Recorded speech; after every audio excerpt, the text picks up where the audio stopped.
Hoje eu quero falar um pouco sobre uma pergunta que eu mesmo faço. Como entender e enfrentar todas essas dificuldades com quais nós nos defrontamos? Tantas mortes, tantos sofrimentos e tantas tristezas por causa da pandemia. Como nós, que cremos em Deus, temos que nos posicionar diante dessas dificuldades? E eu programei também quadros para que pudessem acompanhar também o que está escrito e que fique também para as reprises, para quem depois quiser acompanhar. Vamos ver, então, esta reflexão. E uma das coisas que nós precisamos ver é que o cristão, na realidade, o cristão não está isento. Essa é uma das coisas importantes que nós precisamos destacar. O cristão não está isento de dificuldades e provações e sofrimentos. A palavra de Deus é muito clara sobre isso. Quando Jesus veio ao mundo, ele veio para resolver o nosso problema do pecado e para nos garantir perdão, vida e salvação e nos garantir a vida eterna e a ressurreição futura na sua segunda vinda. Mas ele jamais disse que nós não teríamos problemas aqui no mundo. Os cristãos, por isso, não estão isentos dessas dificuldades. Mas quando as dificuldades e os sofrimentos se agigantem diante de nós, nas nossas vidas, muitas vezes nós, como pessoas humanas, podemos ser levados ao desânimo, à lamúria, à reclamação, como eu escrevi aí no texto. Cristãos podem até chegar a enfraquecer da fé, vacilar e duvidar das promessas de Deus no meio do sofrimento terrível.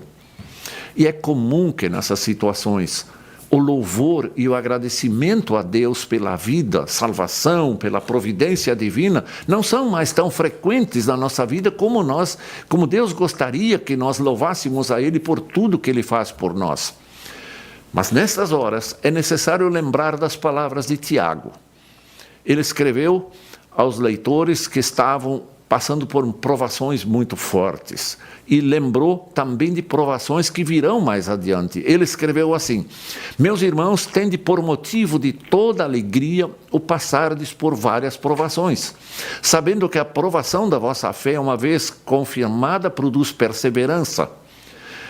Ora, a perseverança da vossa fé, a perseverança deve ter ação completa para que sejais perfeitos e íntegros, em nada deficientes. Ele escreveu em Tiago, capítulo 1, versículo 2 e 4. E aí a pergunta é essa: como conviver com essa realidade cruel dos dias atuais e com os males que nos afetam sem se abalar e sem perder a confiança em Deus? Esta é a pergunta que nós queremos, então, analisar logo agora no texto seguinte. O autor, um analista bíblico, é da opinião de que... o autor diz que as provações devem ser motivo de alegria. Foi isso que o apóstolo escreveu, que Tiago escreveu. E eu pergunto, motivo de alegria? Dificuldades, provações devem ser motivo de alegria? Embora isso nos deixa... preocupados com essa afirmação, mas ele diz assim: a razão da alegria está explicada pelo apóstolo Paulo. Quando o apóstolo Paulo, escrevendo na carta aos Romanos, ele diz assim: agora que fomos aceitos por Deus pela nossa fé nele, temos paz com ele por meio de nosso Senhor Jesus Cristo.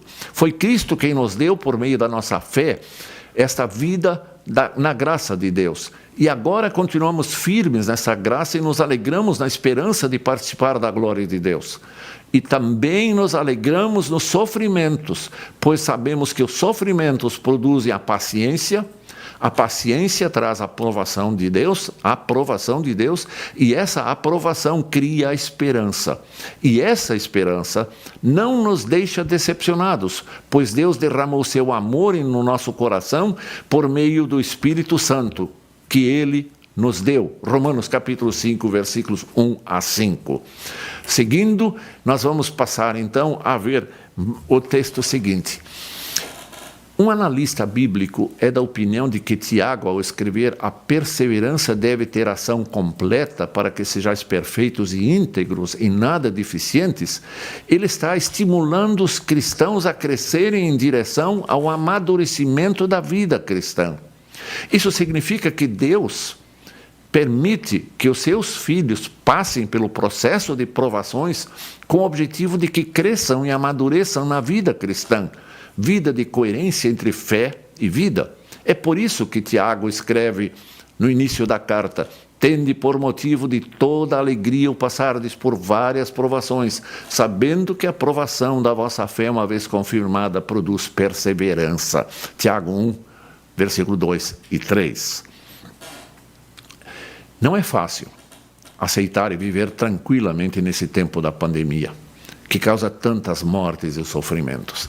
Nós aqui estamos recebendo notícias praticamente diariamente de pessoas amigas que faleceram, que sofrem, que estão chorando, que estão em dificuldades enormes neste mundo. E aí eu quero voltar ao texto onde eu escrevo assim: o importante nessas horas é lembrar que nosso amado Deus está presente em nossa vida e que tudo que Ele permite tem um propósito em nossas vidas. Porém, devido à nossa situação de pecadores, nem sempre entendemos o porquê e o para quê de tudo que Deus permite. Essa é uma das nossas fraquezas humanas que nós temos por causa do pecado. Nós não entendemos sempre os propósitos de Deus, mas nós nos submetemos aos propósitos de Deus, sabendo que tudo coopera para o bem daqueles que amam a Deus. É o que a palavra de Deus nos informa. Vamos seguindo e vamos ver.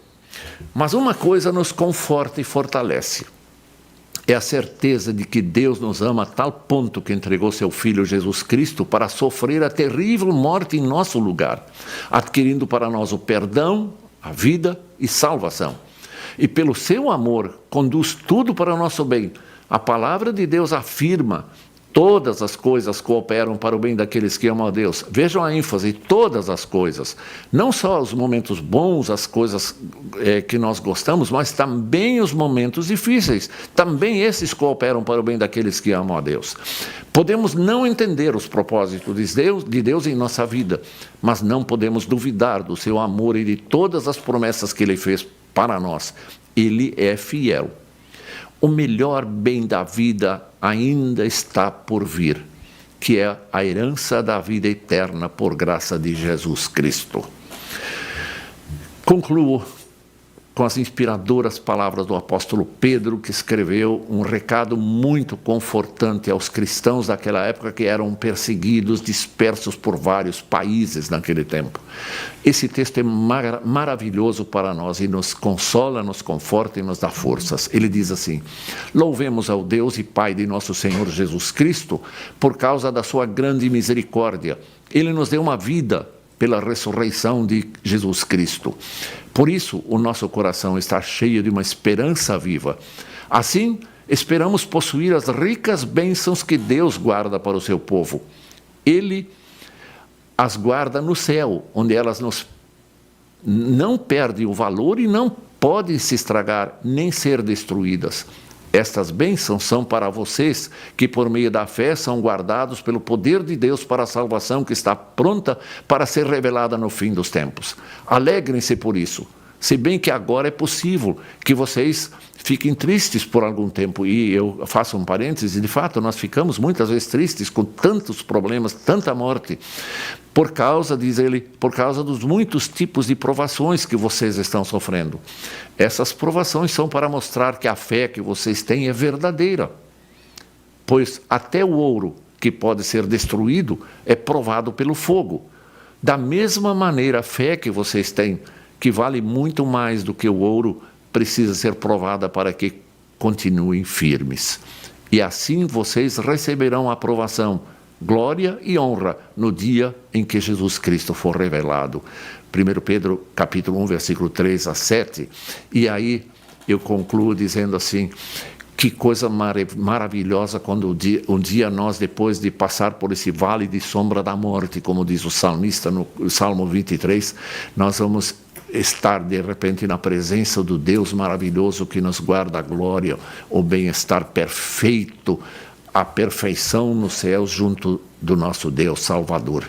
Queira Deus que nós suportemos com muita graça de Deus, com muita assistência de Deus os sofrimentos e não percamos de vista o amor de Deus que está conosco e nos apeguemos a Ele, pedindo que Deus nos conceda o seu Espírito Santo sempre para que nós sejamos mantidos firmes na fé e continuarmos sempre alegres por termos um Salvador que nos ama.